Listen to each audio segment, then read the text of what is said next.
sera la France. Ben, ma belle patrie. Allez les travailleurs, ressaisissez-vous.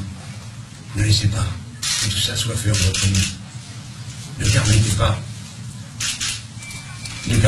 que la France soit autre chose que ce qu'elle est dans le cœur du monde entier. Ah, nana.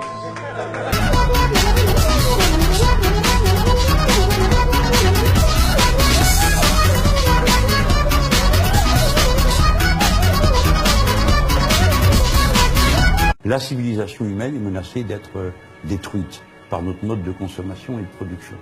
Donc, dans la Constitution, je forme le souhait qu'on mette la règle verte, la priorité qui va être donnée à l'investissement pour faire de la planification écologique. C'est-à-dire, voilà, moi je considère que c'est le plus grave de notre période.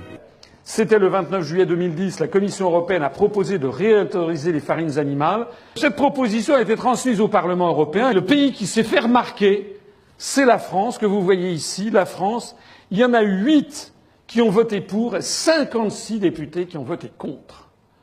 Un nombre écrasant de députés français qui ont voté contre la réintroduction de cette saloperie. Là où ça fait scandale, c'est que vous avez eu 3 des 5 députés du Front de gauche qui ont voté pour, notamment Elio Haro de La Réunion, Jackie Hénin et Jean-Luc Mélenchon, notre ami Jean-Luc Mélenchon, qui a voté pour la réintroduction des farines animales. Faut le faire quand même. Alors ça fait un petit scandale dans le Landerneau, et on a eu droit à la technique de M. Mélenchon, l'autre technique, je vous l'avais expliqué, la technique de l'esclandre, c'est-à-dire qu'il a gueulé. Et ouais, je me suis trompé, etc. Tout. Ah bah ouais. Enfin, pour quelqu'un qui aspire à la magistrature suprême, il faut espérer que si un jour il était président de la République, il ne se tromperait pas lorsqu'il appuie sur un bouton pour appeler l'huissier et que c'est pas le bouton pour déclencher le feu nucléaire. Il faut sortir des protéines carnées, j'y reviens. Je reviens sur cette question de la souffrance animale, mais surtout de l'abomination qu'est-ce que nous sommes en train de faire, pas seulement aux animaux, mais à la terre. Il faut le faire vite. Hypocrite! Je m'en moque, moi, de Mélenchon. Bah non. Moi, je sais ce qu'il est. Communiste. Il est socialiste.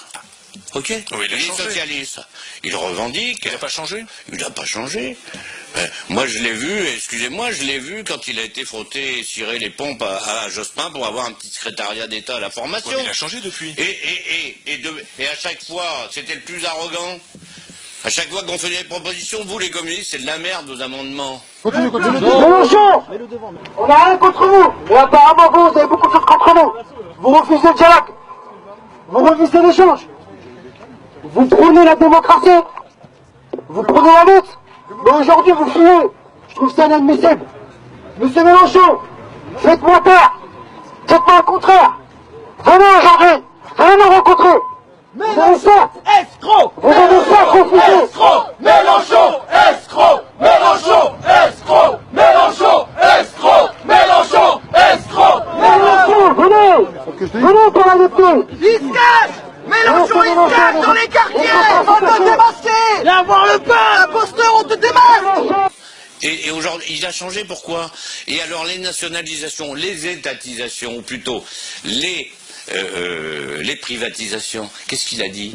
Il est resté dans son fauteuil, assis, il n'a pas dit « moi je suis à gauche, je m'en vais, je ferme ma gueule ou je m'en vais ». Donc Mélenchon, en fait, il veut profiter de vous? Bah c'est évident. Moi je dis, et c'est une bonne guerre de sa part, moi je serais à sa place, je ferais comme lui, hein, je lui reproche rien. C'est un malin politique. Politicien, il n'a jamais eu au Parti Socialiste ce qu'il croit devoir avoir. Là, il pense, je mets la main mise sur Marie-Georges Buffet pour commencer, après sur le Parti communiste, je suis candidat, et avec Marie-Georges Buffet, ils se sont mis d'accord pour dire, en fait. on va être au ministre. On va négocier mais c'est lui avec les qu'on entend socialistes. dans les médias, c'est pas Marie-Georges Buffet, c'est lui qu'on entend dans les médias, Bien Mélenchon. sûr, puisque la direction du Parti communiste promeut Mélenchon. Et ben si ensuite il revient au gouvernement, vous pourrez avoir vos idées qui arrivent au gouvernement, s'il redevient un parti de gouvernement. Il gardera sa place comme il l'a fait la dernière fois, et il fermera sa gueule, même si c'est une politique comme on l'a connue sur le... Et donc, je rencontre Hollande, je lui dis, moi, c'est fini, tu fais ton truc tout seul, tu mets le score que tu veux, parce que moi, je participe pas à ton truc. Oh, allez, tu vas pas discréditer le parti, me dit-il. je sais bien que tu aimes ce parti, ce qui est vrai, tu ne veux pas le salir, tu reconnais que tu as perdu. J'ai dit, évidemment, je le sais bien, je ne m'attendais même pas à gagner, mais à faire un score. Bon, alors comment on arrange ça? Bon, on a arrangé, comme on dit. Donc, lui 85, moi 15. Alors lui, il avait plus que sa motion de congrès, et moi plus que la mienne. On s'est quittés bons amis en s'embrassant sur les joues, évidemment. En accord avec Hollande ou rien, c'est pareil, hein, il ne tient jamais parole. Non seulement il ne tient pas parole, mais il met plus de 15 jours à annoncer les résultats précis, ce qui est quand même symptôme de quelque chose qui tourne par rond, et il me donne un score inférieur à ma motion, ce qui est littéralement impossible. Pourquoi, à votre avis? Comme ça, par jeu, parce que c'est un homme, lui, qui aime jouer, et que ça l'amusait de me voir humilié, de me voir foudrage, ça le distrayait. Bon, dans son cas, il s'agit d'un vice de cynique. Hein. Je lui ai dit que je ne lui pardonnerai jamais, vous voyez, en effet, je ne lui pardonne pas.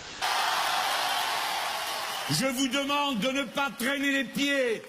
Je vous demande de mobiliser comme s'il s'agissait de me faire gagner moi-même l'élection présidentielle. Ne demandez rien en échange. Seulement l'acte de votre conscience. Mélenchon. Voilà pour cette intervention, Jean-Luc Mélenchon, qui appelle clairement à se ranger derrière François Hollande, comme Eva Joly. Dans ma paranoïa, laissez-moi sur ma route.